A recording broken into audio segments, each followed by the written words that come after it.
peu sur Internet des gens qui chialent sur Scorsese pour peu importe ce qu'il fait à cause. Ils ont senti que c'est Scorsese qui les attaquait personnellement. Charles Parisé est réalisateur et responsable de la programmation des rendez-vous Québec Cinéma. Les jeux vidéo qui ont été faits à partir d'un film. C'est lequel votre préféré? Vous avez pas le droit de dire de Da Vinci Code. Perry Fermagnan est le propriétaire du Cinéma Payne de Sainte-Adèle. Si ta narrative est basée sur cette idée-là d'immersion, ben fais une autre narrative quand tu le fais en film. C'est bien parce qu'il apporte son propre micro que nous laissons Charles Riendeau participer au podcast. Et moi, Hugo Galipeau, j'ai lâché 2 bacs en cinéma. Comme dans une salle de cinéma, nous sommes dans le noir, avec du beurre.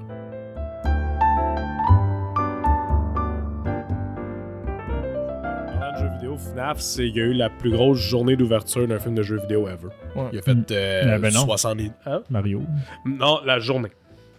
Ouais, c'est du nitpicking, là, mais... Mario a pas fait plus la première journée? Non, Mario a fait beaucoup d'argent le premier week-end, mais c'était sur 4 jours, 5 jours, parce que c'était pas...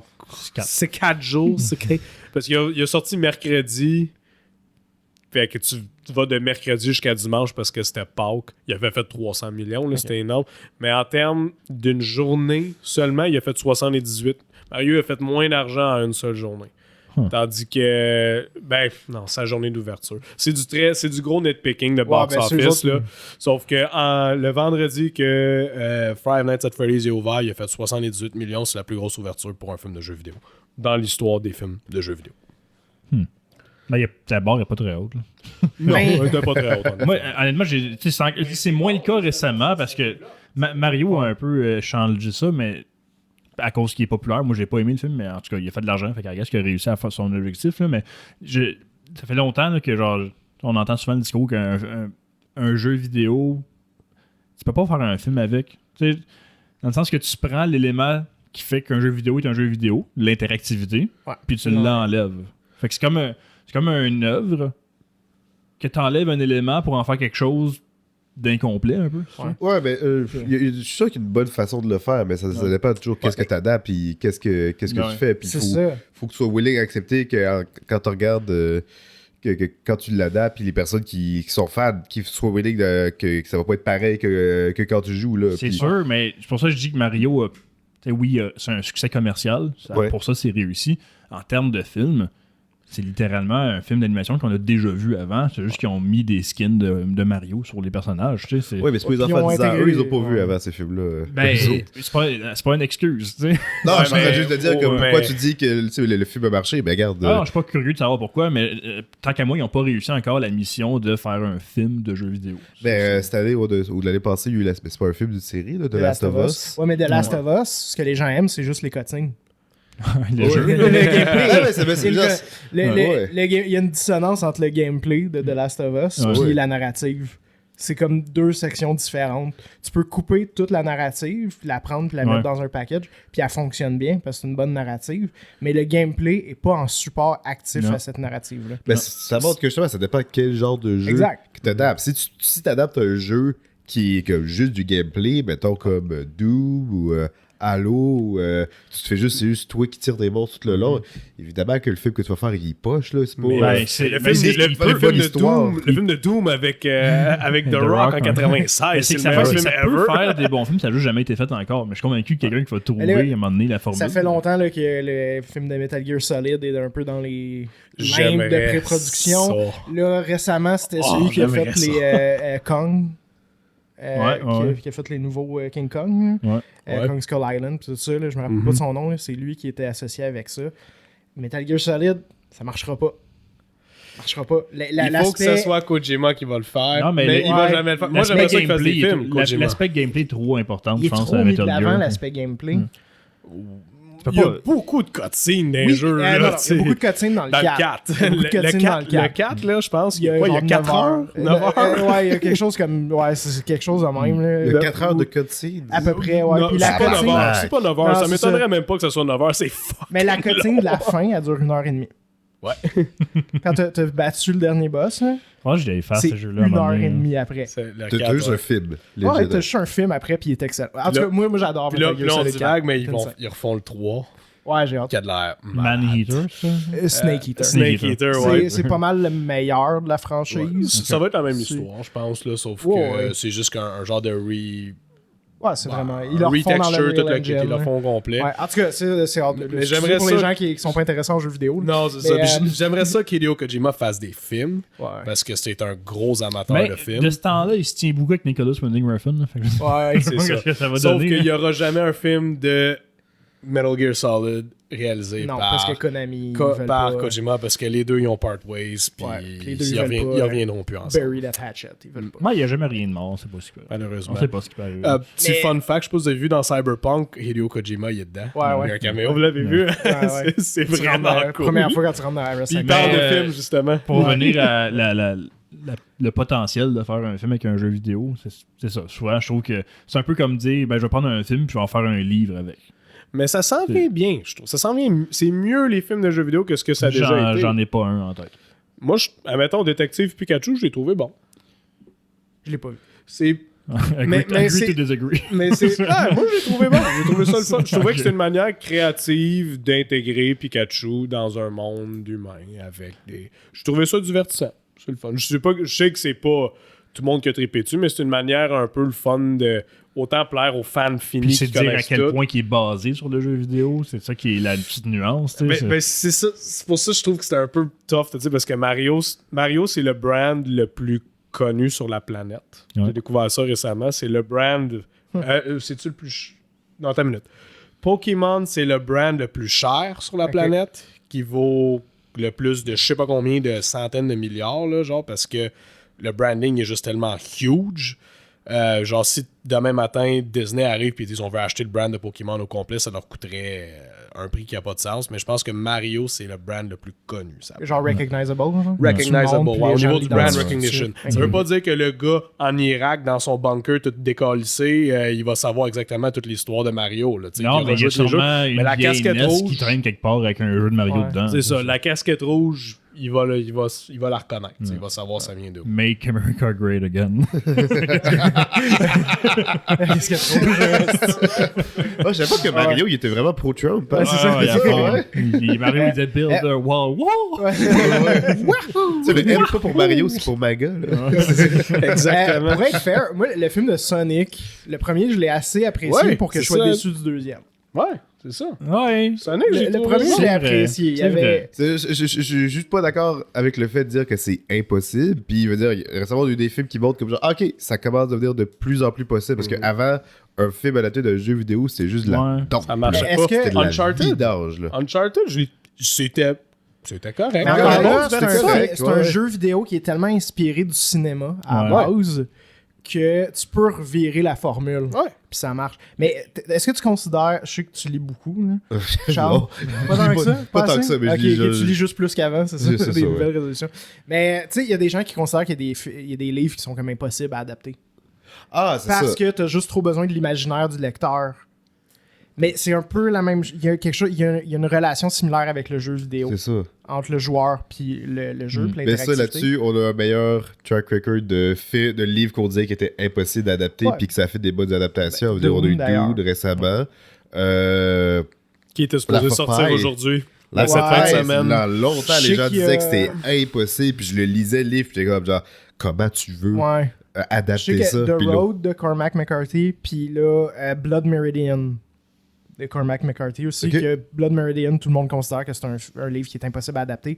Il est supposé être en pré-production en ce moment. Ça ferait comme une dizaine d'années qu'on entend ça, là, peut-être même une vingtaine. À ce qui paraît, ça se concrétise. Là. En tout cas, on va voir. C'est sûr. Il y a un potentiel à aller puiser dedans. Il y a un potentiel à aller puiser dedans. C'est juste de le faire comme il faut. Les jeux aussi sont de plus en plus cinématographiques. Là. Moi, j'ai juste de refinir récemment Red Dead Redemption 2 pour la troisième fois, je pense que c'est mon jeu préféré. Le faire en film, ça servirait à rien. Mais oui, c'est vrai, je suis d'accord. Souvent, c'est un exercice futile. Ouais. Comme refaire des films d'animation, je trouve que c'est futile comme exercice. Red Dead 2 compile tous les éléments que j'adore du cinéma western dans un jeu qui peut durer 100 heures sur le faux complet. Pourquoi j'irais prendre cette histoire-là puis la réduire à un format de 1h30, 2 heures. Quelle perte de temps. Moi, j'aime mieux la formule. Vas-y. Excuse-moi, ouais, petit aparté. J'aime mieux la formule un peu comme Cyberpunk 2077, Cyberpunk Edge Runners. C'est une autre histoire dans le même univers. Oui, c'est ça. Raconte-moi pas la même affaire. Raconte-moi là avec un autre médium. Exactement. Puis, sinon, ça va être trop comparé, puis ça ne marchera pas. Exact. Puis bâtis cette narrative-là, dans cet univers-là, pour ce médium-là. Ouais. T'allais dire, excuse-moi? Non, mais j'ai juste que tu parlais d'adapter un film comme Red Dead, mais j'ai jamais joué, fait que je peux pas trop en parler, mais je veux dire, l'idée d'un film, d'un jeu comme celui-là, c'est que tu puisses être dans un monde western, tu puisses vivre un peu ce genre d'histoire-là. Donc, ce qui est le fun, c'est que tu puisses... L'immersion, c'est ça. Ben, là, si tu essaies de créer une histoire en film là-dessus, tu fais juste faire un western. Plus ou moins, parce que moi, ce que je reproche souvent à bien des jeux modernes, contemporains de open world, c'est ils essaient trop de pousser sur l'immersion. Puis pour moi, c'est pas tant important, l'aspect immersion. Dans le sens que dans Red Dead 2, ton protagoniste, c'est Arthur Morgan. Il y a un nom, il y a une personnalité. C'est pas toi qui l'as créé. Je déteste les jeux qui te permettent de créer un personnage. Puis c'est comme une espèce de template qui a aucune personnalité. Ouais. Parce qu'ils veulent faire l'immersion. Tu sais, le jeu d'Harry Potter qui est sorti récemment, c'était un peu ça. Ouais, mais les deux, c'est de l'immersion. C'est juste qu'il y en a un qui va aller selon le paradigme de toi, tu vas te projeter dans cette histoire-là, puis le personnage, c'est une extension de toi-même. Puis il y en a un qui c'est non, on va te mettre d'un pied de Arthur Morgan. Les deux, c'est de l'immersion. Puis moi, je considère que l'immersion en jeu vidéo, c'est beaucoup plus facile à achever, puis tu peux aller beaucoup plus loin avec ça qu'en film. Ouais, parce que tu as plus de temps pour faire ce lien-là. Ta narrative est basée sur cette idée-là d'immersion, ben, fais une autre narrative quand tu le fais en film. Il faut, parce que, puis même à la base, on peut dire que les jeux, à la base, c'était tout le temps basé sur une immersion totale dans le personnage, parce que souvent, les protagonistes d'un vieux jeu, je ne sais pas si vous vous souvenez, il n'y avait pas de dialogue. Ouais, c'est comme Halo, comme Dune, comme Metroid, whatever. Parce que c'était voulu que ça soit les codes aussi au début. C'est voulu que ça soit que tu te projettes toi-même dedans. Il est blank slate, mais encore une fois, il n'est pas personnalisé à l'image du joueur. Ça j'aime tellement pas ça dans les jeux. Il y a eu la série de Halo. Qui était... Master Chief, ils ont massacré son personnage. Parce que... Oui, c'est parti que Master Chief, John, c'est quelqu'un qui est comme très stoïque, très froid, mais c'est à cause de son upbringing, c'est à cause de ce qu'il a vécu, c'est à cause de... Il a son charme de lui une machine de guerre. Puis là, dans la série, il arrête pas de faire des temper tantrums parce qu'il fallait qu'il y ait plus d'émotion, parce qu'il fallait que tu t'attaches au personnage. Mais ça marche pas, là. Non. Pour moi, Master Chief, ça a toujours été le gars qui est « Ah non, notre vaisseau se fait attaquer, là, il y a une fleet de Covenant. » Puis il fait juste dire « I'm gonna need a gun. » C'est ça, ouais. Puis tu peux faire un film avec un personnage de même. Là, tu combines avec d'autres personnages qui ont plus d'émotions autour, mais tu peux faire un film de même. Genre Mandalorian l'a bien fait. Là. Oui, exact. Je trouve quand il commence à enlever son masque, quand il commence à enlever son casque... Je m'en disais pas être d'accord, mais oui, t'as raison. Tu veux juste de base pas être d'accord avec Charles. Tu m'assideras sur d'autres affaires. Je m'en allais dire que s'il était pour faire un film de Halo, pour éviter de dealer avec ce protagoniste-là qui parle pas, moi j'aimerais ça un film de Halo que tu vois le point de vue d'un personnage qu'on connaît pas, un soldat qui témoigne de ce que ce personnage-là fait. Comme ils ont fait avec Halo Reach. Oui, c'est ça. Là, t'as une team, t'as Noble Six, je pense, c'est le nom de la team. J'avais oublié de Mandalorian qui ont vraiment hit the nail avec leur personnage. Il y en a beaucoup des films de même aussi avec des protagonistes qui sont faits pour être comme très stoïques. Très stoïques, exactement. Batman, à la base, il parle pas bien. C'est direct lui que je pensais à, là, tu sais. C'est pour ça qu'il y a Robin. Sinon, il parle pas. C'est ça qu'il y a Robin. Je pense qu'ils ont juste ajouté le personnage de Robin pour pas qu'il se passe ça. Pour pas qu'il se passe ça, exactement. C'est inspiré de Sherlock Holmes. Sherlock Holmes, il est trop introspectif. Genre, il est tout le temps en introspection. Il réfléchit sans arrêt. T'as besoin de quelqu'un qui pose des questions. Ouais, Watson qui dit « Hey, on dirait que quelque chose s'est passé ici. » Puis Sherlock Holmes, il vomit toutes ces informations d'une shot. Il pose une question. Pourquoi tu déduis de l'affaire comme ça? D'ailleurs, l'histoire de Sherlock Holmes est racontée du point de vue de Watson la plupart du temps. Ah oui, c'est dans les livres, parce que j'ai lu quelque chose. Je suis pas un grand lecteur. Je parle pas de livres, fait que j'ai tout le temps lié cette image-là. Ouais, mais je veux dire, j'ai lu les romans, j'ai pas lu les nouvelles de Sherlock Holmes. Il y a un livre dans ses mains en ce moment. Là. Un livre je lis pas de livre, mais... c'est ça, il y a des pages. Ah ouais, il y a des pages là-dedans, là, c'est dans les vieux Kleenex. Mais c'est... oui, mais c'est tout est écrit du point de vue de Dr. Watson, là, puis qui parle... Puis encore une fois, ça vient de Edgar Allan Poe avant, qui avait fait un personnage avant les Sherlock Holmes. Ah ouais, je savais pas ça. Ouais, je me souviens plus du nom du personnage, mais c'est du point de vue de son assistant. Ouais. C'est lui qui écrit les enquêtes qu'ils ont faites ensemble. Puis le détective en tant que tel, c'est une espèce de méga génie Asperger qui parle pas du tout. Puis qui fait juste, c'est pas un coroner, genre, ou quelque chose de même dans il est détective privé. La police l'engage parce que c'est lui le meilleur. Tu vois qu'il rentre dans une pièce. Souvent, le format de ces nouvelles-là de Edgar Allan Poe, c'est que le personnage rentre dans une pièce. Les deux, en fait, rentrent. La description de la pièce par le Watson de ce gars-là, là, qui décrit qu'est-ce qu'il voit. Puis après ça finit la description avec le personnage détective. Il dit ce qui s'est passé, c'est telle affaire à tel moment. Il fait quoi? Comment t'as su ça? Genre? Puis c'est lui qui décrit son procédé de comment il est arrivé. C'est la science de la déduction. C'est la grosse affaire. C'est très similaire à Batman and Robin. Hein, quand ils viennent tous de la même. C'est le style d'Edgar Allan Poe qu'il a créé. On l'associe souvent au début de l'horreur, tout ça, mais il est vraiment bon pour ça aussi. Très versatile. Ok, intéressant. Mais d'ailleurs aussi... C'est pas drôle de revenir au jeu là-dessus. J'avais essayé Avez-vous joué les jeux de Sherlock Holmes? Ouais. Ils sont le fun. Ouais. Il y en a un que j'ai réessayé, je me rappelle, j'avais... Les plus vieux, là. Non, il y a les nouveaux qui ont fait des Telltale. Non, pas des Telltale, mais c'est style un peu de Telltale, là. C'est très point and click, là, mais genre... Il y en avait un jeu que j'avais capoté quand j'étais ado, que c'était c'était avec Jack l'Éventreur. Ah, ok. Puis récemment, je me disais, ce jeu-là, il est vraiment cool, j'essaierai d'y jouer. J'étais comme, mon Dieu, c'est pas. Ouais, le gameplay, il vieillit mal, mais moi, j'avais fait celui que j'ai bien aimé, c'est le Testament de Sherlock Holmes. Oui. L'intrigue est vraiment bonne dedans. C'est une bonne histoire. Moi, je vous relance la question, j'aspire dans l'autre sens. Les jeux vidéo qui ont été faits à partir d'un film, c'est lequel votre préféré? Très bonne question. Vous n'avez pas le droit de dire de Da Vinci Code. Il y a un jeu de Da Vinci Code? Oui, il y avait un jeu dans le Quelle idée de barde! C'est comme le jeu de ça aussi, c'est pas une super bonne idée. C'est vrai, ça, ouais. Non, tu dis ça, puis j'y pense pas. Parce que ça aussi, c'est la même affaire. Hein. C'est de la marde, là. Ils ont fait un jeu d'Avatar, justement, qui est sorti. Il s'en vient, c'est Ubisoft. Ok, il est pas sorti. Il y a un jeu d'Avatar, du premier film. Ouais, du premier. Aspirin était pas super. Aspirin était quand même bon. Ouais, je l'ai raison, mais j'ai jamais joué. Le meilleur film de jeu vidéo, c'est pas un excellent jeu. Le meilleur jeu vidéo d'un film, c'est aussi la différence de qualité entre le film et le jeu, qui est vraiment impressionnante. Wolverine Origins. Oui, c'est vrai, toi, il avait fait ça. Oui. Le jeu, il est excellent. Il est vraiment bon. Je sais pas, j'ai-tu joué à ça, peut-être? C'est un peu un beat them all. Moi, je pense que j'avais juste sur Xbox 360. Moi, j'avais la démo sur PS3, puis je la faisais souvent. Oui, parce que c'était cool. Il est tellement cool. C'est un beat them all un peu à la God of War. OG God of War, là, pas les nouveaux. Ouais, pas les nouveaux. Puis, tu sais, un peu de Devil May Cry, puis tout ça. Ce qui était vraiment cool, c'est... Wolverine, c'est une machine à tuer quasi immortelle. Puis quand tu prenais du dégât, t'avais des bouts de chair qui se détachaient, puis tu voyais ses os qui commençaient à être exposés, puis tout ça. C'était très violent, puis il y a plus de fanservice pour les fans des X-Men que dans le jeu, puis c'était plus proche des BD que le jeu. Puis la narrative était comme niaiseuse, mais était le fun. C'était vraiment cool. C'est tout ce qu'il fallait pour un bon jeu vidéo. Puis le film, c'était de la grosse merde. Ouais, en effet. Le jeu de Wanted aussi, qui était le fun. Oui, je sais pas qu'il y avait un third-person shooter, un peu à la God of War. Puis là, tu pouvais spinner tes balles pour tirer du monde en arrière d'une cover. C'est vraiment bon, cette mécanique-là, pour un jeu vidéo. C'était l'histoire après le film, hein? Ouais, exact. C'est ça, ouais. Puis il y avait l'histoire, il y a des séquences avec son père aussi. Moi, j'aimais beaucoup au PS2 Surf's Up.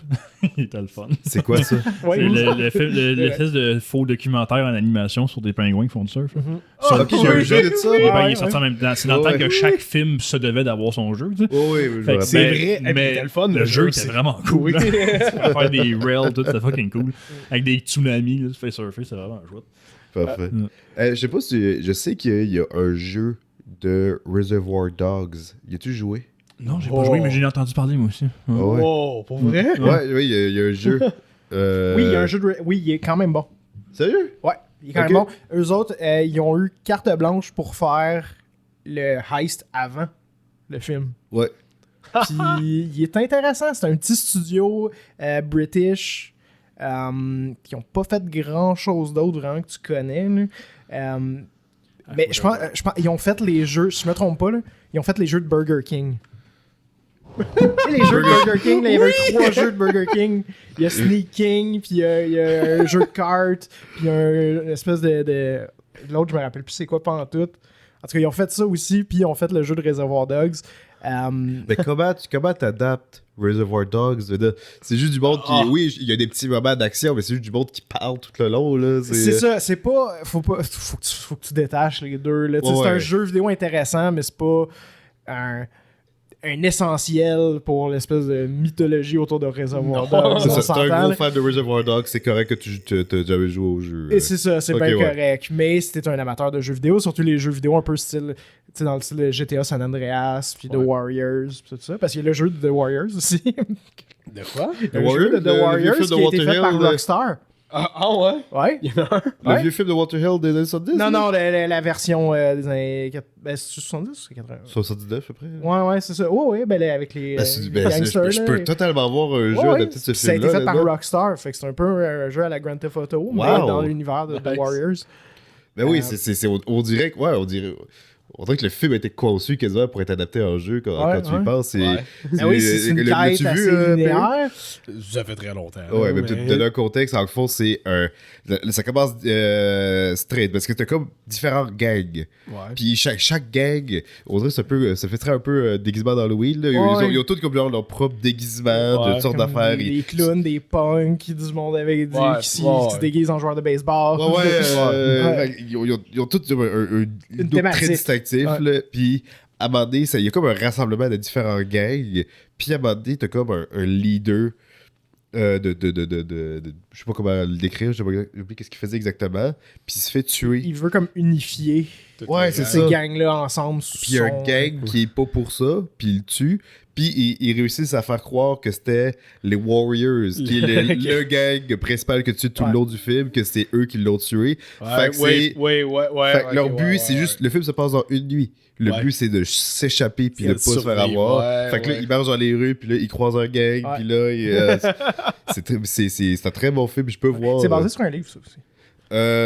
Non, je pense pas, non. Okay. Mais le film se donne un peu un look BD, par contre, là. Oui, dans une version remaster en Blu-ray, quand ils ont fait des drôles de transitions avec des pages de BD qui étaient assez laids, mais qui n'étaient pas dans le film original. Mais est-ce que le jeu était bon? Oui, ben pour l'époque, là, faut justement, si vous avez déjà joué à Grand Theft Auto 3, là, c'est le même gameplay. Là, fait que c'est pas. J'ai oublié l'autre. En tout cas, c'est ça, faut pas s'attendre à un gameplay là, vraiment fascinant puis captivant, mais c'est la même histoire, c'est bien raconté, c'est le fun, c'est intéressant. Cool. C'est fascinant. Ouais. C'est fascinant. Moi, quand j'étais petit gars, j'adorais jouer les jeux de Transformers. Ils sont pas nécessairement incroyables, mais c'est le fun parce que tu pouvais être tous les Transformers. Fait que tu transformais quand tu voulais, tu pouvais voler, tu pouvais ci, tu pouvais ça. Puis il y avait, je me souviens plus c'était lequel des jeux, mais tu pouvais être autant les Autobots que les Decepticons, puis c'était deux histoires séparées. Je sers de correction, cool. J'ai fait une erreur de Warriors, c'est adapté d'un livre. Fait que c'est livre, film, jeu. Qu'on a T'as tout un cycle intermédiatique. Ouais. C'est un peu tiré vers les films, mais le jeu du film Spider-Man 2, il était excellent aussi. Reconnu comme un des meilleurs Spider-Man. J'ai beaucoup joué quand j'étais petit. Avant la version PS4, c'était comme la meilleure façon de swing around Manhattan avec... Puis je dis que c'est tiré par les cheveux parce qu'on peut dire que c'est un jeu basé sur le personnage de Spider-Man, mais c'est la même histoire que le film. Fait que c'est... Entre autres, là, il rajoute Scorpion, me semble. Il rajoute Rhino, il rajoute plein de Shocker. Vous vous souvenez de lui sur le 64? J'ai pas joué beaucoup parce que j'étais pas très bon. Oui, il était correct. Un film de son temps, un jeu de son temps. Ben, c'est le fun, ça l'introduisait. Y a-t-il déjà un film que vous avez écouté puis vous avez dit, il me semble que ça ferait un bon jeu, ça? Ah, ben, il y en a beaucoup. Récemment, The Creator. Ouais, il pourrait avoir de quoi de bon qui serait FPS dans cet univers-là, là, ça serait vraiment cool. Moi, c'est en écoutant. Puis encore une fois, ça sera pas nécessairement basé sur le film, mais j'aimerais vraiment ça, un jeu de Ant-Man. Juste l'idée d'avoir des levels qui peuvent se développer autant en grosseur normale que tu deviens miniature. Fait que là, t'es rendu avec un autre level dans le level. C'est une chose de le fun dedans. Très récemment, il est sorti, j'ai pas joué encore, mais sur ma wishlist, Robocop Rogue City.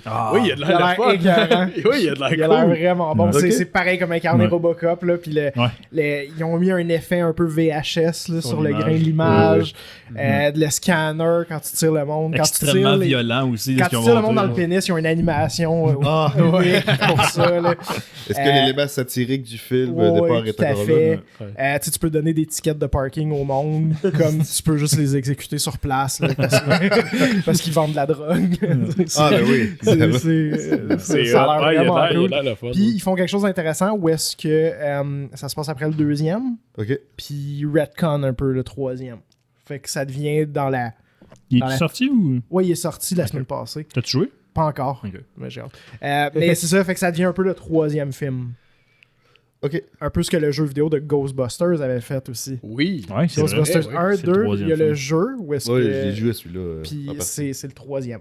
S'il y avait un troisième film, ça aurait été comme c'était scénario. Ça aussi, c'est une bonne idée, une bonne façon d'adapter. C'est juste de faire une suite. Pas la même histoire, mais tu fais une suite. C'est vrai, Tu l'inclus dans ta continuité. Exact. Ou entre deux, ou c'est ça, ou tu te concentres sur un autre aspect. T'étais un nouveau personnage dans le jeu. Qui se joignait à l'équipe. T'étais genre le new guy, puis tout le monde t'appelle le new guy.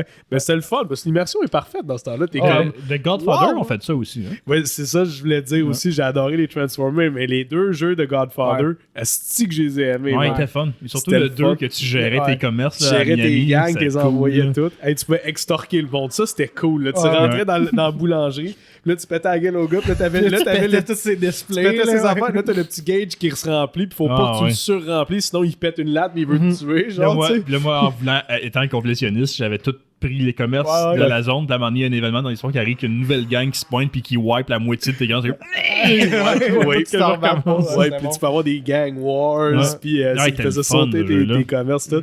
Encore une fois, c'est parce qu'il n'était pas directement basé sur le film. Mais ça n'avait pas besoin de s'appeler The Godfather. Puis l'histoire était bonne aussi dedans.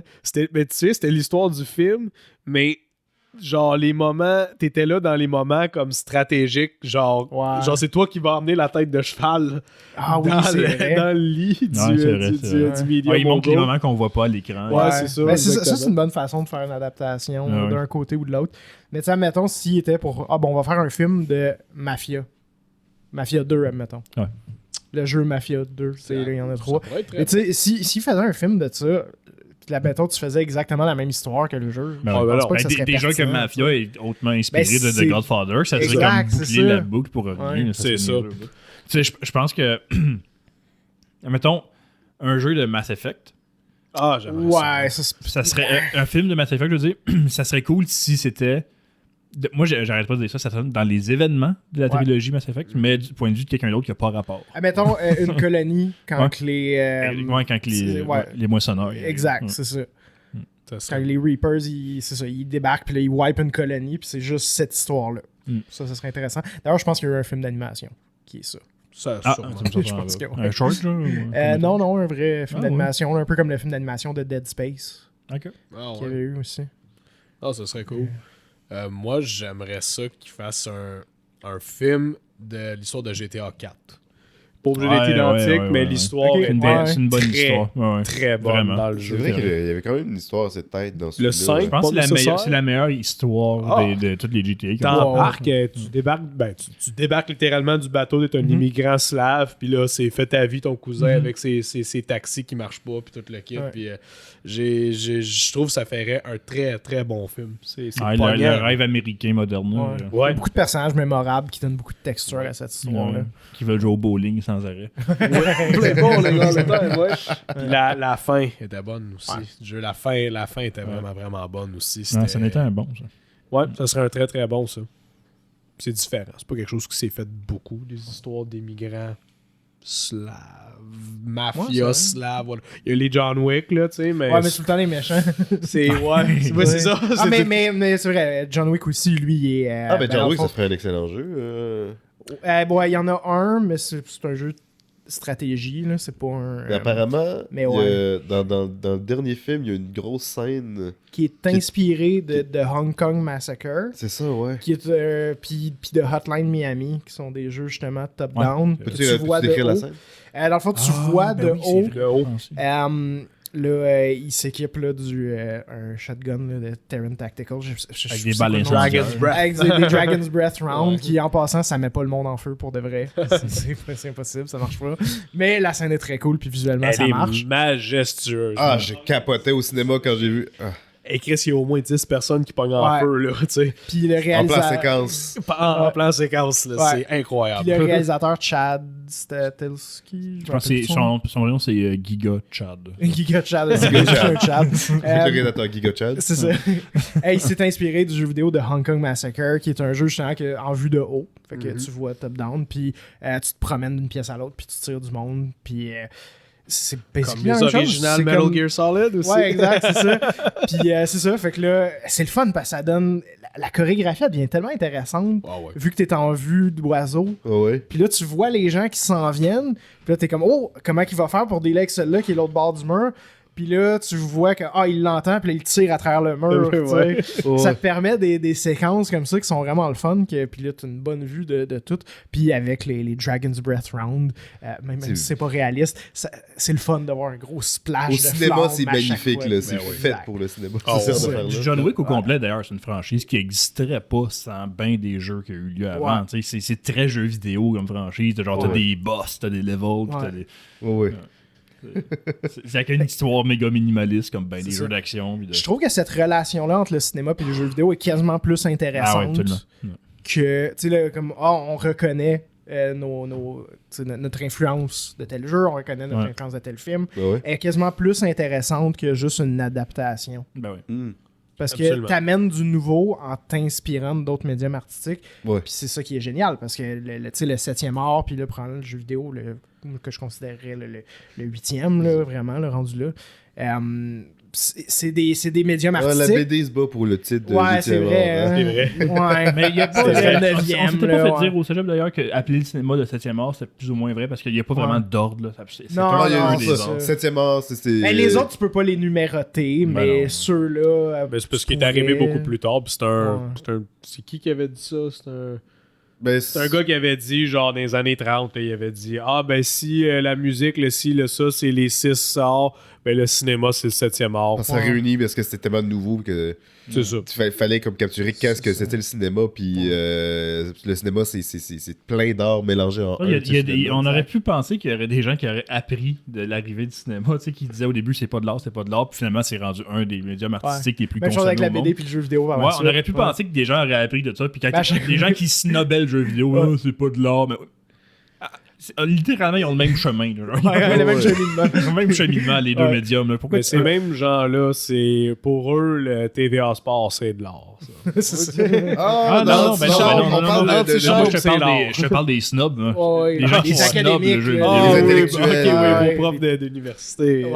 Pas que, les étudiants, il y en a encore beaucoup, des gens même de notre âge qui voient le jeu vidéo comme étant pas de l'art. Mais souvent, ils sont pas éduqués. Ouais, parce que... Pas en général. Ils sont pas éduqués précisément sur le sujet. On parlait que c'est des académiques. Quand j'étais au cégep, je faisais de la radio étudiante, puis à un moment donné, comme on avait une petite salle avec un ordinateur sur le côté, puis il y avait un gars qui nous montrait le nouveau trailer du prochain Assassin's Creed. Là, t'avais le gars avec les dreads qui pue un peu le chanvre qui arrive et qui dit tu vois quel gars je parle, avec une casquette de capitaine. Il regarde ça et il dit ça, c'est pas de l'art, hein. Merci, il y a personne. D'accord, on parlait... commentaire inutile. Mais c'est ça, de un, on parlait pas de si c'était de l'art ou pas. Ok, là je dis, moi j'aurais tendance à dire que oui. Non, parce que c'est fait uniquement pour faire de l'argent. Je pense qu'il y a des films qui font pas ça. Tu penses que Michelangelo, il faisait ça gratuitement? C'est du bénévolat. J'adore faire des gribouillages au plafond des cathédrales. J'aime bien ça. C'est un petit hobby à moi.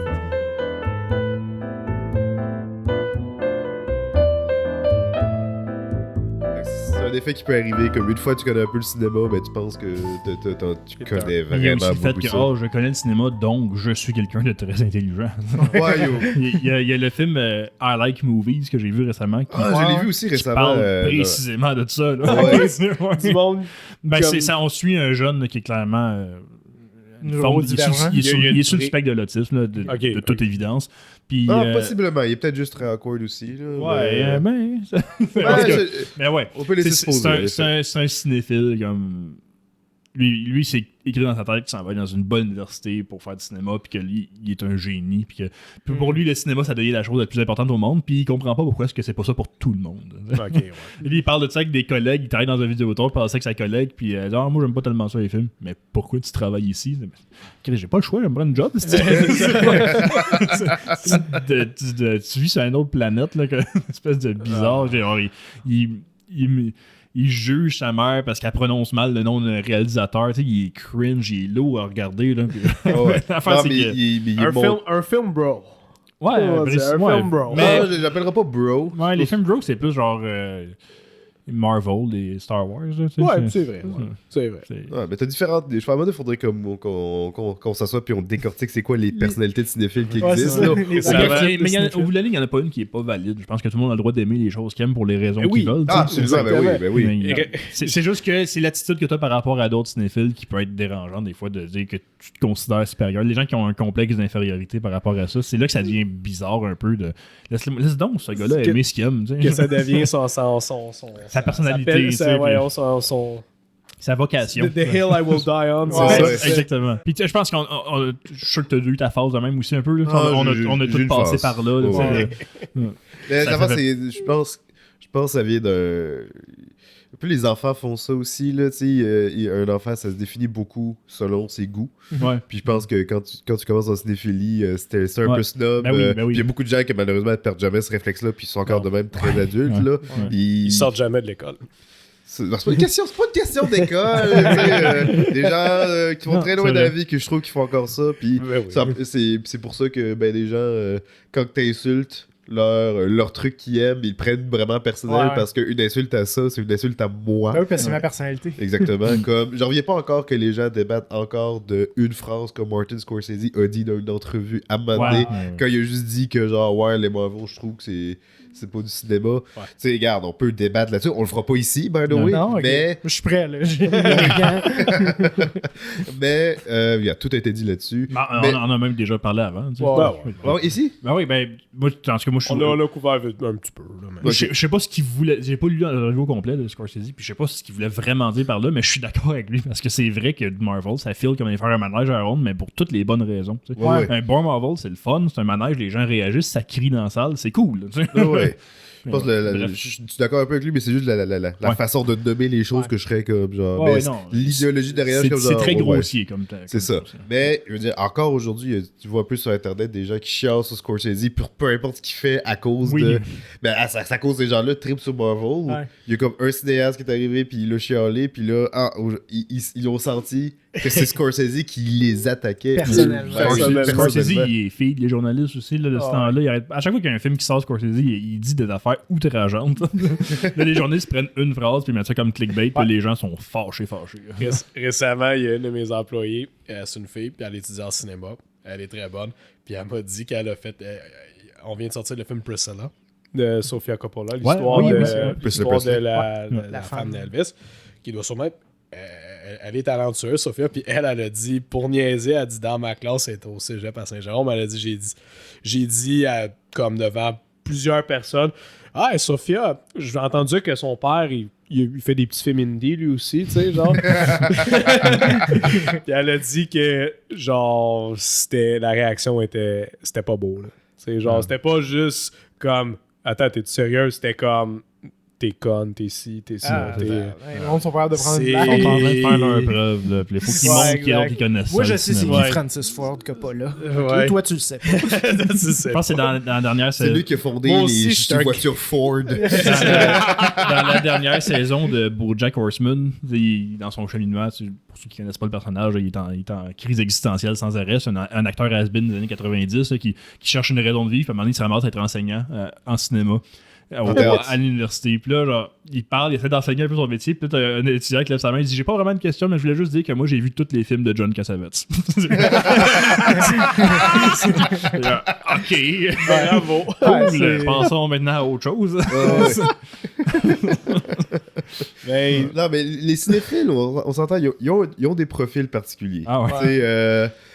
Récemment, j'ai vu. Puis, by the way, j'ai tout ça, là, je m'exclus pas de ça. Là. Non, j'ai déjà été un cinéphile. Tous les arts ont ça, la musique aussi. On peut se le dire. Ça devient très élitiste puis prétentieux. Oui. Mais c'est ça. Mais j'ai récemment, parce que le Martin Scorsese s'est mis sur Letterboxd dernièrement. Oui. Il a sorti une couple de listes de trucs, whatever. Puis j'ai vu un article passer sur à quel point genre les cinéphiles aiment ça faire des listes. C'est vrai, la cinéphilie au complet se repose sur faire des listes. Mais c'est qu'on aime ça cataloguer puis se rappeler puis pouvoir référencer. Puis il y a tellement. Puis ce que j'aime au moins du monde des cinéphiles, c'est que on aime la pluralité, on aime l'idée de comme tous les films qui existent, puis c'est toutes des options valables, puis c'est tous des trucs cool qu'on peut, puis on aime étendre nos horizons sur. Mais ça, je pense que c'est quand t'es rendu épanoui. Même. Ouais. Parce qu'il y en a beaucoup, comme on parle, qui sont très à cheval sur leurs intérêts, puis que les gens qui sont pas d'accord avec eux autres parce qu'ils sont pas cinéphiles. Puis il y a beaucoup de ça, il y a beaucoup du gatekeeping, on appelle. Il y a beaucoup de ça en cinéphilie. Ouais. Quelque sorte, ouais.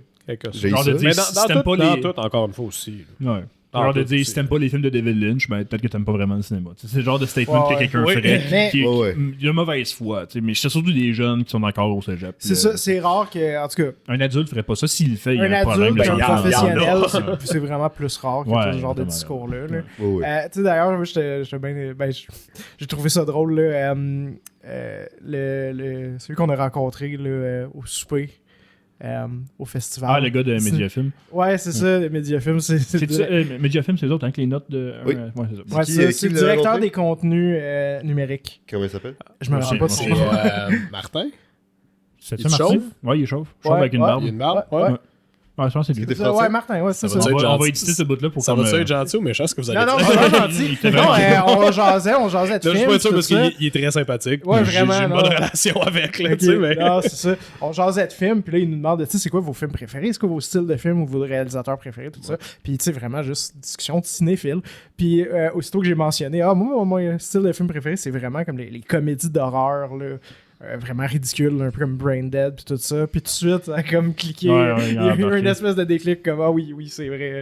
Et puis c'est le genre, je dis ça parce que c'est le genre de pas de poste mais d'environnement que je m'attendrais, que j'aurais eu des préjugés que c'était un petit peu plus élitiste justement. Nous on review des films pour c'est ce qui est pour leur valeur artistique puis tout ça. C'est juste la Sodex ça. Ouais, mais encore là je nage. Ça dépend quand. C'est ça. Mais en tout cas, fait que ça pour dire, c'est ça. C'est juste drôle là, de briser un peu ce préjugé-là peut-être que j'aurais eu envers cette institution-là. Non, il y a du monde là, comme puis encore une fois, des cinéphiles comme vous et moi là. Faut du monde pour faire des reviews de tous les films, tous les types de films. Puis en passant, je veux juste dire, Martin, il a créé une plateforme qui s'appelle Panoscope. Je sais pas si tu la connais. Je suis abonné dessus, oui. T'es abonné, ok, parfait. Ouais. C'est une base de données complète de vraiment beaucoup de films. Là. Ça fait juste 2 ans que ça existe. Et puis, tu as accès à tous les posters et les bandes annonces, format cinéma, high res, across the board. Toute la gang. Fait que moi, tout mon stock, je vais tout le chercher de là pour mes médias à moi. Les posters, tu sais, IMDb, oui, c'est cool, mais souvent, les posters sont pas bons. C'est la low res. Même, des fois, t'as du fan art qui se ramasse sur IMDb. Comme qu'est-ce que ça fait? Imp Award, j'aime bien le site, sauf que des fois aussi, la qualité des posters est vraiment pas bonne. Même Letterboxd aussi, puis moi, je le sais, il faut tout le temps que je mette du stock sur mes sites web, mais ça, puis ça fait chier. Tu vas chercher un poster, tu le mets, puis là, il est tout flou sur ton site. Ah, shit. Mais Panoscope, c'est une vraiment cool plateforme si tu as besoin des bonnes qualités de posters, etc. Moi, j'utilise pour suivre le box-office, surtout des films québécois. Oui, aussi, ouais. Puis, Panoscope. Recommandé. C'est vraiment cool, ouais.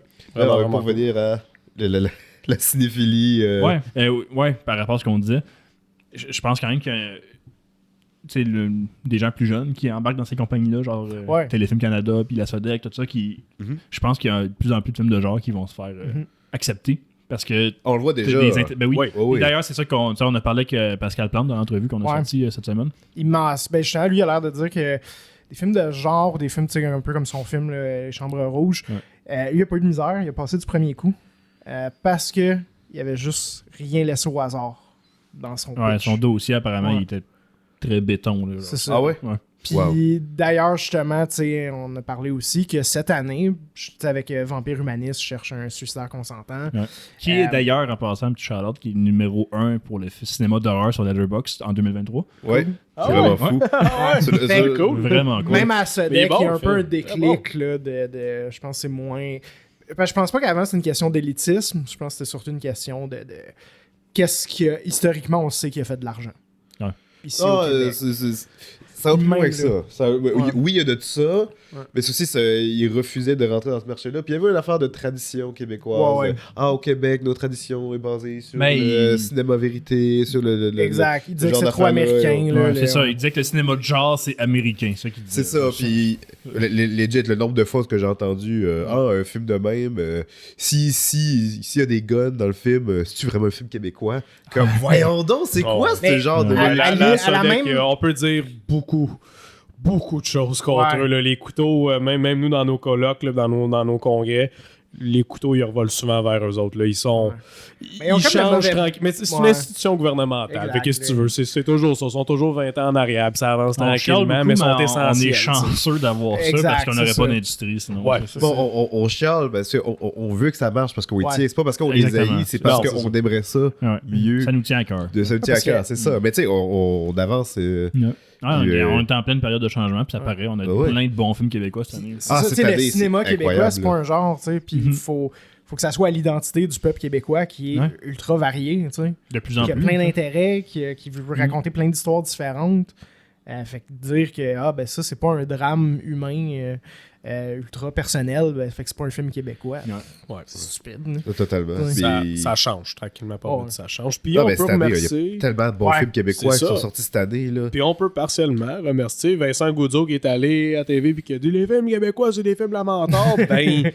Ça l'a aidé la machine. Il a brassé à la cage. C'était pas les bons mots, mais c'est ce que tout le monde fallait qu'il entende. Ça a fait un peu tourner la machine. C'est pas vrai d'insulter tout le monde. Non. Il y a a dit tout haut ce que tout le monde pensait très bas. C'est ça. Mon père, dans un meeting, eux autres, s'était déjà fait traiter de fasciste aussi à un moment donné. Ben voyons donc.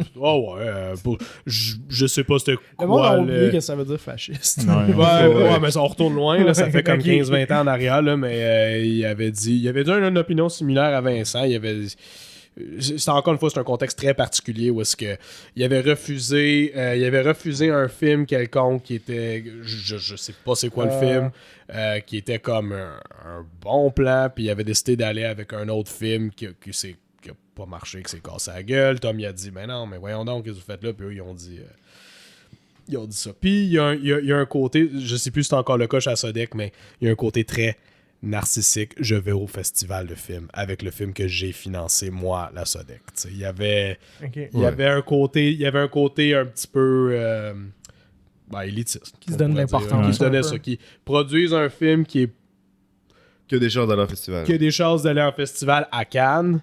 Puis que là, eux, ils peuvent tout y aller parce que c'est eux qui l'ont produit. Mais tu l'as produit, mais Chris, avec l'argent du gouvernement. Ouais, t'as juste décidé de donner l'argent de quelqu'un. T'es pas Harvey Weinstein, là, tu sais, calme-toi, là, mais... I hope not, tu sais. I hope not, tu sais, mais il y avait un côté de ça aussi, tu sais. Il y avait un côté de ça aussi en arrière, que je me suis fait dire. Le gars avec les dreads dégueulasses qui t'a dit qu'un jeu vidéo, c'est pas de l'art, qui a chié, quoi. Non, mais c'est pas vrai, là, c'est... Comment peux-tu... Ça fait des années, j'ose espérer qu'il est dans une meilleure place. J'ose espérer qu'il est développeur de jeux vidéo. Non, mais comment tu peux aller... laver les cheveux. Comment tu peux aller là, dans un studio où est-ce il peut y avoir 500 personnes qui ont travaillé sur un jeu, qui font des effets visuels, la musique, un soundtrack, du motion capture, des voice actors, tout le kit, puis leur dire tout ça pour faire... C'est créatif, on s'entend, là, tu sais. C'est OK, code... Modern Warfare 3, c'est peut-être moins créatif que... Encore là, il y a plein d'éléments artistiques qui sont combinés ensemble. Pour faire un produit commercial, oui, le résultat a peut-être pas tant de valeur artistique que ça, mais il y a plein d'éléments qui ont beaucoup de valeur artistique à l'intérieur. La discussion de dire c'est-tu de l'art ou non est vraiment inutile puis stupide. À chaque fois que j'entre dans ce genre de débat-là, je trouve ça comme tellement... surtout les gens qui sont très toqués à propos de ça. Moi, j'ai une vision assez ouverte de ça qui est de... Y a-tu... Moi, à la base, ça c'est vraiment réduire ça au strict minimum, est-ce qu'il y a une décision qui a été prise autre que pour une raison d'optimiser les choses? Tu sais, quand même, mettons cette chaise-là est grise, avais-tu besoin d'être grise? Non. Ben, ça a été une décision artistique. Je fais des guillemets avec mes doigts parce que c'est pas du grand art, mais il y a eu la liberté d'un choix consciencieux de dire, ben moi, je prends cette décision-là juste parce que ça me tente. Juste designer quelque chose pour que ça soit esthétiquement plaisant. C'est une forme d'art. Exactement. C'est design, oui, mais c'est une forme d'art. Moi, à la base, c'est ça. Fait que là, ce qui veut dire que tout ce qui est cinéma, tout ce qui est jeux vidéo, tout ça, c'est tout de l'art. La conversation qui est à avoir, est-ce que c'est du bon art? Là, c'est une conversation qui peut être intéressante. Mais de dire ou non, c'est de l'art, arrêtez, là, sacrément. Exactement. Tu sais, je pense que c'est plus facile de dire. Est-ce que de la comptabilité, c'est de l'art? Peut-être pas. Là. Mais non, parce qu'il n'y a pas de partie créative, il n'y a pas de décision. Moi, je prends des libertés créatives quand je fais ma comptabilité. Exact.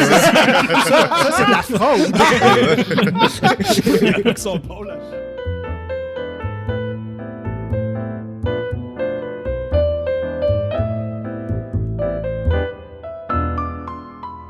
Donc, on a écouté Alice, Sweet Alice de 1976, qui est un peu... on est dans le début là, des films d'horreur un peu tels qu'on les connaît, là, un peu plus classique slasher. J'ai trouvé que c'était très proche du giallo, mais américain. Dans le temps que pour faire un film d'horreur, il fallait quand même qu'il y ait une intrigue, là, un petit... c'était pas juste des meurtres. C'est pour ça que c'est pas vraiment un slasher. Donc, on suit là, une famille, une femme divorcée, ses 2 fillettes. Il y en a une qui meurt, puis probablement que la grande sœur, c'est probablement elle qui l'a tué. Fait que là, c'est l'intrigue autour de ça. Visuellement assez fort, là, avec le petit manteau de pluie, puis avec le masque. Puis après ça, il y a l'intrigue qui s'ensuit. Puis entre-temps, on a quelques performances assez captivantes. Puis quelques scènes de meurtre, beaucoup de stabbing dans des marches. Souvent même. Mais beaucoup de marches tout court. Beaucoup de marches. Dans le petit immeuble appartement qui est un peu claustrophobe. J'ai pas trouvé que c'était un excellent film, mais j'ai trouvé que c'était une écoute très facile puis intrigante. Fait que j'ai aimé ça, somme toute. Mais surtout, pour moi, certaines performances d'acteurs qui ont quand même bien marché là, à me faire questionner l'identité du tueur, là, quoique c'était pas une intrigue très bien ficelée. Puis on va parler de la fin qui est comme, qu'est-ce que tu veux que je pense? Là, mais somme toute, j'ai aimé ça. Puis la scène où est-ce que la tante se fait stabber dans la pluie. Cette scène-là est géniale. Cette scène-là, je l'ai adorée, là, avec la shot dans les marches et la pluie. Oui, exact, c'est ça. Quand elle crawl à l'extérieur de l'immeuble d'appartement, puis après ça, t'as une shot en contre-plongée, là, de la pluie torrentielle, que la flaque de sang devrait être très rouge, cerise, qui s'étend. Fait que non, c'était visuellement super intéressant, là, avec un petit filtre là, qui est typique là, de son époque là, des années 70, là, un petit peu onirique, là, un peu grainy puis un peu flou. Là. C'est drôle que tu aies parlé tout de suite du giallo parce que moi j'ai beaucoup pensé tout le long de ça à Don't Look Now. Oui, tout à fait. Je pense que ça a été sûrement très inspiré. Assumé, juste avec le jacket jaune. Quand même. L'espèce de silhouette qui se promène au loin puis qui se sauve tout le temps avec la caméra le film. C'est très... des grosses vibes de Don't Look Now. Fait que c'était le fun. C'était une fun écoute. C'est pas un film que j'ai trouvé très... je dirais pas efficace, mais très accompli. Là. Ils ont essayé de faire des affaires qui n'ont pas vraiment marché. Mais j'ai aimé ça. Fait que vous, qu'est-ce que vous en avez pensé? Vas-y donc, Perry. On vient de voir une scène vraiment importante d'être là au début. Que la petite fille, elle met son masque et elle va voir justement la... la madame l'aidante là, du curé. On va spoiler. Okay, bon, fait que l'aidante, la tueuse, en fait. Fait que je sais pas si c'est à ce moment-là que l'aidante a fait comme... Puis elle pile sur son plancher qu'elle vient de nettoyer. C'est toute une histoire de vengeance. Je sais pas si c'est ce moment-là que l'autre a craqué puis elle a fait là, ma tabarnak, tu vas prendre ton masque, puis m'a tué toute ta famille. C'est ça. On voit que l'acteur qui fait le prêtre, le prêtre, lui, sa job dans la vie, se ressemblait à James Caan. Je trouve qu'il ressemblait beaucoup à lui. Là. Ah, c'est vrai, Vous trouvez pas, Un peu. Tout de suite, j'ai dit, c'est qu'on c'est lui? J'ai dit, ah non, c'est pas lui. D'après moi, ils l'ont pris parce qu'il ressemble à lui, tu sais, mais en tout cas. Ou c'est peut-être juste le style que tout le monde avait dans le temps. Mais moi, oui, je l'ai bien apprécié. Comme tu dis, j'ai trouvé ça weird un peu le fait qu'il révèle le killer à moitié. Mi-chemin, genre, ou 2/3, quelque chose juste de pour même. te remettre du doute dans Puis que là, t'es scène, comme, OK, c'est elle. Parce qu'au début, il te présente vraiment bien ça comme c'est la petite fille, c'est Alice qui est folle, tu sais. En plus, avec le doll à 3 têtes ou 4 têtes qui est vraiment creepy, là. C'est une des pires poupées que j'ai vues de ma vie. Que j'étais comme, ben c'est comme une genre de métaphore pour dire elle a un schizophrène ou split personality, whatever, tu sais. Fait que ça, il te présente super bien. Quand elle va en bas, puis qu'elle met son masque, puis qu'elle met ses affaires. Puis là, tout de suite après, elle va dans les escaliers. Dans les escaliers, la tueuse, la vieille madame, elle est là, puis elle tue sa tante. Elle essaie de tuer sa tante. C'est comme, c'est sûr, c'est elle qui vient de la voir mettre son masque, puis elle est littéralement une pièce en dessous, là, tu sais. Fait que ça, ils ont bien fait ça pour comme te tromper. C'était un bon plot twist, parce qu'il est pas sorti de nu. Tu sais, c'est pas impossible. Moi, je m'attendais à ce que ce soit quelqu'un d'autre. Moi, je pensais que c'était le mari de la tante au début. Ah ouais, hein? Parce que, on fait exprès comme qu'il est moins grand qu'elle. C'est vrai, ouais. Fait que je sais. D'après moi, c'était. C'est pour te laisser des doutes. Ouais, c'est ça. Moi, je pensais que c'était lui au début. Parce que la tante a une haine absolue de Alice pour presque aucune raison. Ouais. Fait que je me disais, c'est peut-être. Tout le monde c'est parce que. La pauvre fille. C'est pas parce que, genre, ses parents. L'ont conçu en dehors du mariage ou la femme. Ouais, quelque chose en même. C'est très. C'est pour punir l'enfant. Il y a tout un contexte religieux en arrière. 1961, dans une famille catholique, dans ce temps-là, être divorcé, c'était très. Tu sais, le fait que le titre original, c'est Communion. Parce que le premier meurtre, ça se passe à la première communion de la fillette. Mais la title card du film, c'est Holy Terror. Fait que là, on a 3 titres là, différents. Mais oui, fait que l'aspect religieux est vraiment mis de l'avant. Oui, beaucoup, beaucoup. Fait que c'est ça, mais j'ai trouvé ça weird qu'il révèle que c'est elle à mi-chemin. T'es comme, OK. Puis là, après ça, l'histoire continue. Puis là, tu vois la tueuse aussi, qu'est-ce qu'elle fait un peu de son bord. Ouais. Fait que j'étais juste comme, OK, on s'en va où avec ça? Tu sais, il va-tu avoir un clash? Il va-tu avoir le. C'est plus pour qui prendre, tu sais. Genre, c'est. Moi, je connais je trouve que j'ai plus rien à apprendre du film, genre, à part comment qu'elle va se faire pogner. La scène de meurtre, le père, quand il se fait tuer, ça, je l'ai trouvé bonne aussi. T'es bonne, c'était il a le crucifix dans la bouche, puis elle veut le récupérer, fait qu'elle. J'ai surpris qu'il meurt. Oh, wow, OK, ça va là. Ouais. Puis j'ai aimé comme le fait que elle a réussi parce qu'elle le surprend, mais après ça, elle le frappe et elle s'acharne dessus, mais pas capable de le tuer tout de suite. Juste à cause de la différence là, de force un peu entre les deux. Je trouvais ça quand même dérangeant, celle-là. Moi, je l'ai trouvé efficace. C'est dérangeant. C'est une scène de meurtre assez dérangeante. Fait que non, c'est ça. J'ai aimé ce qu'on peut considérer ça un slasher. Ouais. Proto-slasher, ouais. Ça a influencé ce qui est venu après, là. Mais t'es vraiment à mi-chemin, là. Au même titre que Psycho est un slasher. Exact. Mais là, t'es vraiment t'es squeezé entre les slashers puis les giallo. Des moments bien faits, bien faits, la cinématographie était intéressante aussi dans le film. Les prises de vue, puis tout, des escaliers, tout. C'est quand même bien, la réalisation est quand même très bien. Oui, très bien. Le gros dégueulasse, là, Alfonso. Il était bien casté. J'ai vu sur l'IMDb, c'est son premier rôle. C'est quoi? C'était un bouncer avant, c'est son premier rôle aussi. C'est pas un acteur à proprement. C'est un bouncer, je lui ressemble. Puis tu sais, juste quand ils ont enlevé ses sourcils, juste ça rend le plus creepy. Fait qu'il écoute de la musique classique sans arrêt. Avec ses chats. Il s'appelle Mama quand il parle à ses chats. Mama's gonna feed you. Il est dégueulasse. Lui, il était bien casté puis bien exploité, le personnage. Bien exploité. Fait que non, c'est ça. Overall, je l'ai aimé. Pas un peu juste déçu par la fin. Je me demandais un peu où est-ce que ça s'en allait. Ça termine. Je trouve ça juste. L'autre qui se fait. Le père qui se fait tuer. Excusez-moi. Le curé qui se fait tuer. Ça, c'était pas pire. Moi, j'aimais ça. C'était cool, mais j'étais comme tu t'attendais. Puis après ça, elle l'embrasse. Elle l'embrasse à embrace. Là, Oui, non, la scène était bien faite. J'étais comme, pourquoi t'as pas juste laissé la rentrer la police, là? Tu t'attendais à quoi, là? Tu sais, genre. C'est quand même bien overall. C'est très anti-religion, la fin de la journée, le film. Parce que, on voit comment elle est traitée, Alice, parce qu'elle a été conçue hors mariage. Puis que, même le prêtre, il donne même pas l'hostie pendant la cérémonie. Il passe, il skip. Même à la fin, c'est encore de même. C'est vrai, ouais. Puis la femme qui était le plus à cheval sur ces idéaux-là, c'est elle, la tueuse. C'est elle qui est immorale. Puis c'est pour elle que ça finit mal. T'sais. Fait que c'est un peu, ça l'essaie d'un peu de dire, genre, hey, décrochez vos mœurs, là, puis genre, laissez un enfant être un enfant, là, sinon, regarde qu'est-ce qui arrive. C'est un peu. Vous êtes immoral avec vos stupides règles de moralité. Exactement. C'est pas de sa faute à elle. Elle n'a pas choisi la manière qu'elle a été conçue. Arrêtez de la. C'est ça, ouais. Arrêtez de la traiter comme vous faites. C'est pour ça que j'ai bien aimé ça. Sinon, la trame sonore, ils ont aimé ça, Psycho. Là. Oui.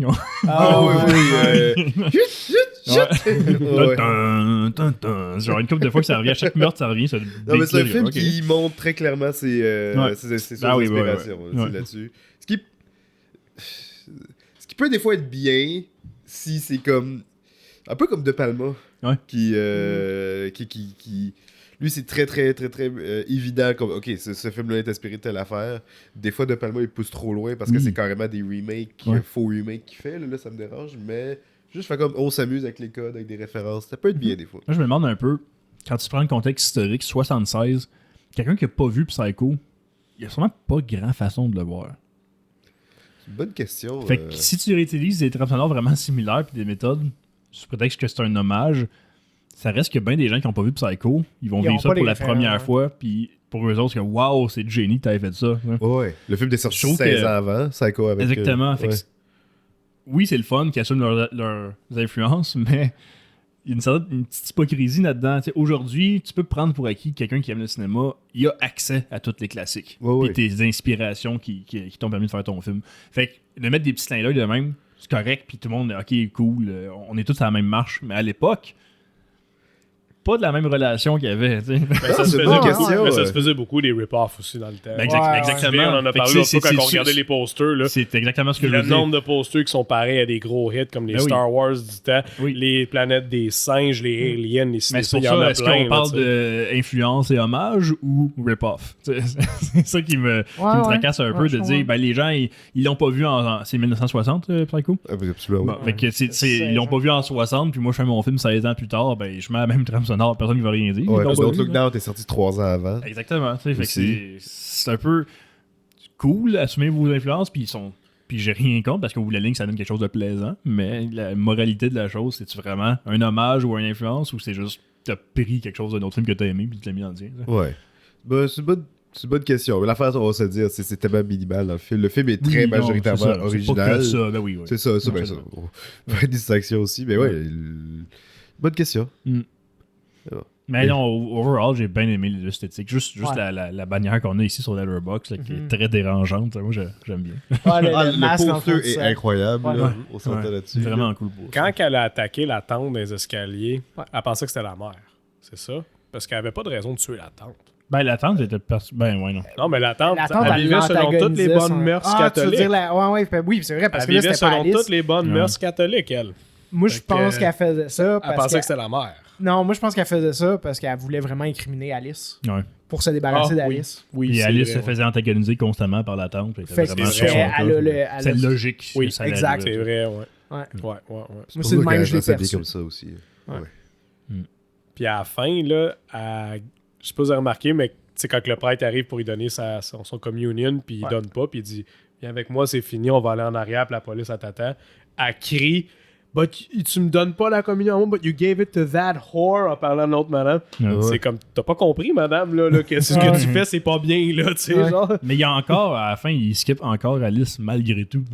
Oui, elle est oubliée. Encore une fois. Mais elle est pas oubliée, il fait que c'est délibéré. Il passe devant elle, puis il lui donne pas. Oui, non, il lui donne pas. Mais même à la fin, genre tout le monde est comme oh my god, le curé il est mort, nanana. Puis là t'as juste Alice qui se faufile, qui s'approche de la caméra avec son sac, avec le couteau qu'elle cache dedans. Ben ça j'ai pas. Qu'est-ce que tu veux que je.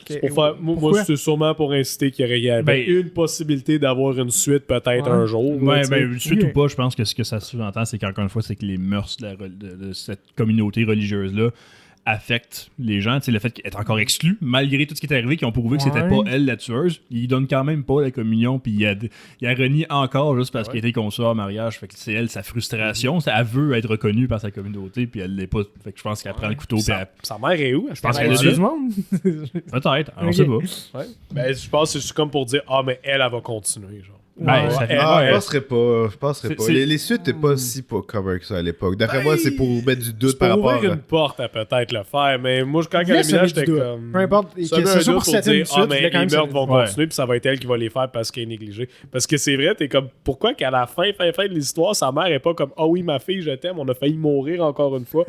Juste comme, ben non... Curé mort, c'est triste. Toi, Alice, va-t'en en avant là-bas. Là, moi, je pense que ça fait partie de ce que le film voulait dire.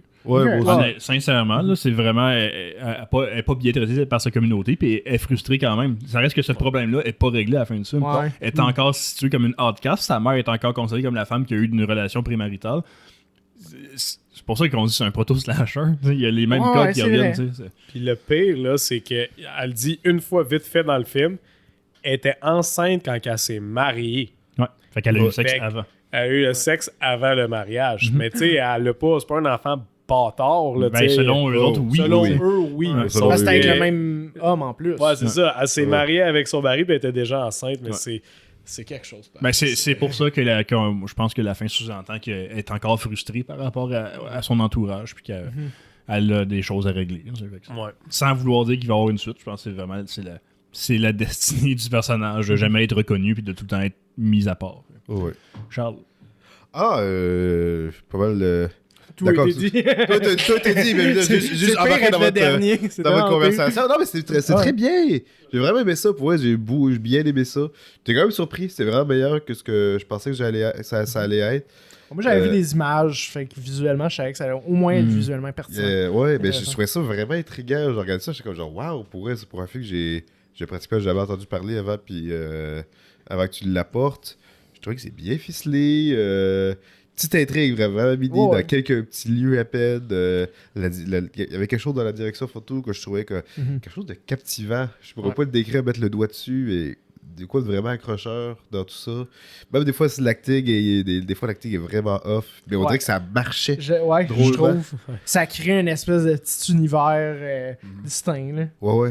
L'actrice, Paola, l'actrice qui joue Alice, elle avait 19 ans au moment de l'enregistrement. Elle a une voix plus vieille. C'est ce que j'avais confondu. Parce elle l'a pris parce qu'elle a l'air plus jeune, mais elle a la voix d'une fille de son âge. Elle a aussi, j'imagine, les compétences de acting d'une fille de son âge. Parce que des fois, tourner avec des enfants de 12 ans. Surtout pour un rôle d'horreur, peut-être un enfant de 12 ans. Ça a été un bon call de prendre elle comme actrice. Elle fait vraiment la job. Surtout dans son regard un peu maniaque. Juste sa soeur plus jeune. Ben, je l'écoutais avec Gabi, puis Gabi était comme, elle me fait chier, elle me gauche. Je suis comme, elle se comporte comme une fille super gâtée de son âge, tu sais. Mais full drama. Je suis comme, un enfant de 12 ans, une petite fille bien gâtée de 12 ans, elle va faire du drama, tu sais, elle va se comporter avec du drama. Mais c'est peut-être juste l'acting qui était off un peu. Mais ça fitait bien dedans, comme tu dis. Ça marchait. Tant que moi, ça marchait, oui. La soeur plus jeune, je veux dire. La soeur plus jeune, celle qui meurt au début. Oui. Puis sinon, la tante, là, quand elle a son breakdown là, dans l'hôpital. Ouais, c'est bon. Non, il y avait bien des bonnes performances. Là, cool. La madame qui chante dans l'église avec son trop de make-up, es-tu laide, tabarnak? mais tu vois qu'ils ont fait exprès. Tout le monde a un peu trop de make-up dans le film, là, je pense. Puis là, elle chante, t'es comme, oh my god, elle est tellement laide. Puis au début aussi, quand elle fait peur à sa soeur, puis là, elle enlève son masque, puis en dessous de son masque, elle a un autre masque. Là, j'ai eu peur. J'ai eu peur parce qu'il y a le petit jumpscare que je suis comme, ok, puis là, ok, c'est. C'est bien. Fait que c'était bon. Ouais, c'était chouette. Très bonne recommandation. Ça a sorti de nulle part, là, comme tu as dit dans le dernier épisode, tu disais c'est une équipe que tu connais pas, c'est un réalisateur que tu connais pas, puis c'est vrai. Comme quoi, des fois, il y a des petits bijoux de cachés que j'ai jamais entendu parler avant. Ouais, ça c'est cool. Parfait. Cool. Là, c'est qui fait le film La Scène? C'est moi. Yes! Puis c'est un peu coupé l'herbe sous le pied, mais étant donné que le jeu de Robocop qui s'en vient, moi j'avais envie de revisiter Robocop. Ah, ok, go! Let's go! Vraiment. Ouais. J'adore Verhoeven. Moi je vais essayer d'écouter la trilogie au complet. Ok. Fait que si vous avez le temps, faites-le. Mais on va quand même focusser la conversation sur le 1. Si vous manquez de temps, écoutez au moins le 1. Moi je vais écouter les 3. Si vous avez le temps, faites-le. Mais sinon, le 3, il est juste celui qui vole? C'est qui a un jetpack? Ouais, ça se peut, ouais.